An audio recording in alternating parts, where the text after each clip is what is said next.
J.D. Vance was an effective communicator throughout the debate.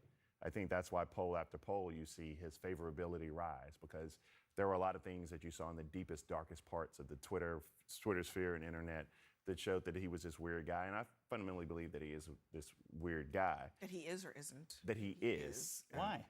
But He wants to believe it. I think he's. What's weird about him? I think he's so slick that he's intellectually dishonest, and I think that it oozes off of him.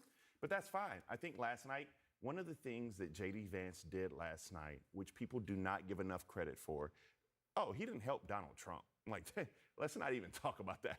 Like, he did nothing for 2024. What J.D. Vance did, though, was solidify himself for 2028.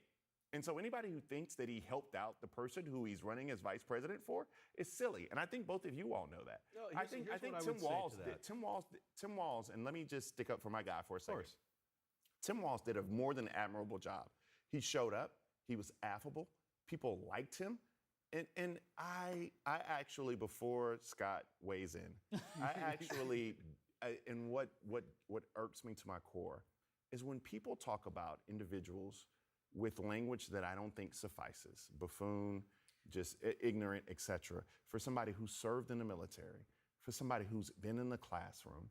And look, we can disagree on policy, but my fundamental issue with that is that he gave a life to service. And yes, you can say that he misspoke.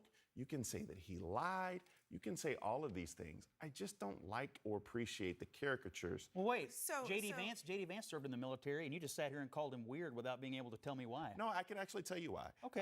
I think the reason that I would does that prohibit you from being called a name? No, I'm just asking. No, I just think that the reason I would call him weird is the infatuation he has with women who have no children. Yep. I think the infatuation he has with my wife's vagina or her uterus or her cervix or the fact. No, it's not a come on. I mean, that is exactly why I would call him weird. No, but the reason that I think he has such a jump in favorability, it wasn't that he was that damn likable or impressive. It's that he was a weirdo to America prior to this. Whether the couch stuff is kind of whatever it is, but the way that he is fixated, but the way he's but that's not the point. The point is whether or not it's true. The point is whether or not it's at the forefront of people's minds. The way that he's talked about women in this, all that stuff was at the forefront of his minds, and the debate allowed him to talk about things that mattered a little bit more, even if he was up there not necessarily telling the truth all the time, without the things that people find to be weird to be so prevalent. So I don't think he looked. I don't think it was great.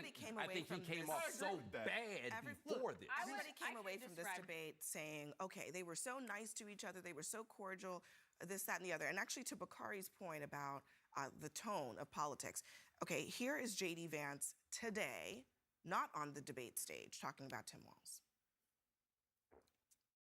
Now, it's funny because, we did this debate, and then I talked to the president afterwards, and we talked a little bit about, what actually happened, and, some of the points that I made, some of the points that Governor Walz made, and, he made this observation. He said that Tim Walz said that he was friends with school shooters twice. And I said that was probably only the third or fourth dumbest comment Tim Walz made that night. Okay, so just first of all, that was clearly a mistake. Tim Walz had actually just talked about how his son had witnessed a shooting, and J.D. Vance admirably expressed shock and condolences about that. But he was looking down at a piece of paper reading that comment. I mean, it's apples and oranges. Yeah. I think I don't want to call names, but I do have other adjectives to describe J.D. Vance. I think he is dishonest. I think he is disingenuous, and I think he is disrespectful. I'll start in the reverse. I think he is disrespectful because he does talk about women like me who are single without children in a very disrespectful way, and says that I'm like a second-class citizen and I don't have anything invested in this country when I have been a public servant for almost 20 years of my life. And I think you consider me a friend, and you would think I do have a lot to give to this country.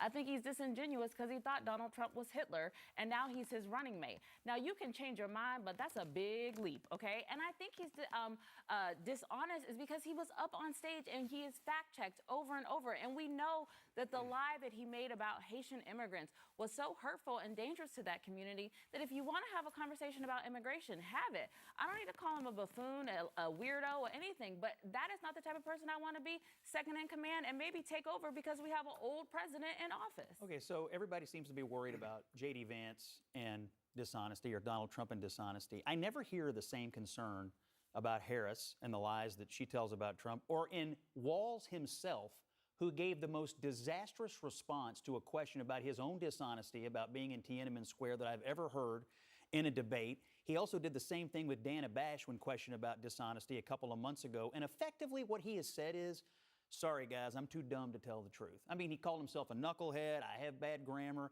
This is a guy who holds himself up to be a school teacher and a coach. Is that the life lesson he's giving the kids that are under his care? Hey, you can lie, and then you can just kind of slough it off as being, too dumb to tell the truth. I think we spend 99% of our time going down rabbit holes about Vance and Trump and honesty in campaigns, and we spend no time at all holding Walz and Harris to the same standard, and I don't understand it. I'll explain to you the difference. The difference is that when you lie about whether or not you're in Tiananmen Square and where you were in Hong Kong or China during that summer, or your military service, But- or but- receiving but- an award but- as citizen but the of the year in difference is that- Nebraska. Or the fertility. Like, there's a The lot di- of issues But with the him difference is lying. that Amber Thurman is dead. And so there's a big difference. And so when you want to What does say that have to do with but- him lying? But you want to say that somebody embellished about their record or where they were during a particular time. When I tell you that someone wants to determine what a woman does with her body and her reproductive rights, when I tell you that someone talks about having a national abortion ban and then gets on the stage and lies about it, and then when I tell you that Amber Thurman should be alive today, right? And so, yes, I would castigate right now if Tim Walz was in front of me, and I would say, you know what, that was the poorest answer you gave in the debate. In fact, I said that this morning. I said on Casey's show, I said, look, that was the poorest answer he gave.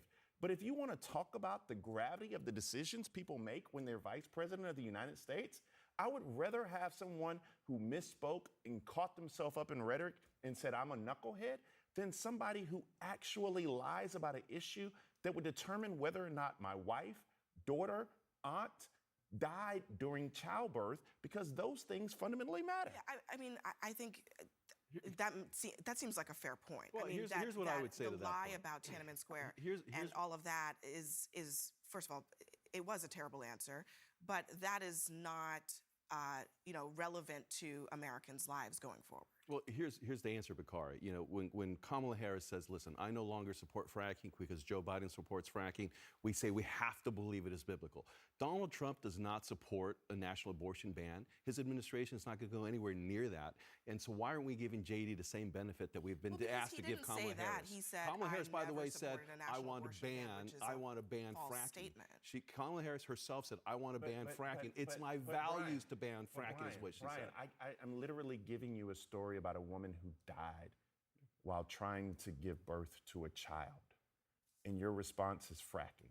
No, my response, no, my am I- response is you have to treat both of them the same way. If you're saying Tim Walz's lies don't matter, and I think they do, because it goes to, this is the first decision she made as the nominee. She chose somebody who's clearly can't be stress tested, who's clearly lied about his military experience, who's clearly lied about awards he's received so much that the Chamber of Commerce of Nebraska had to come back and say, listen, you need to stop doing that. Who's now lied about his experiences in Tiananmen Square. Walz, I'm honest- sorry. honest- That was a bad choice by I'll Harris. let- Gotta go, so- Yeah, no, I was about to say, All I right, don't. Bomani, let me give you a second to. I would just say the argument that Trump's not going to do this when he gets in office. That is a dangerous phrase that I thought that by now we had learned. Not to say that we know what Donald Trump will or will not do. Then what is too far? I don't know. You sure you know that?